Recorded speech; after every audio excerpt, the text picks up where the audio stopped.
Hello, good morning po. Happy Sunday po mga kasirama, mga kamanok, mga kabakyard. Update lang po sa ating 1 week old na sirama. So far po, ayos naman po sila. Ayan, healthy naman po. So kung mapapansin nyo po, kulay dilaw po yung tubigan nila. Nilalagyan ko po yan ng electrolytes at vitamin B complex. Nakakatulong po pampagana din ng pagkain nila at sa hydration po para iwas heat stress.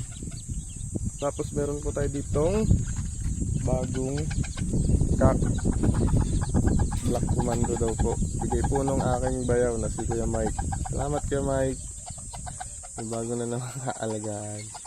Tapos ito naman po yung nasa baba, mag 1 month old na po itong mga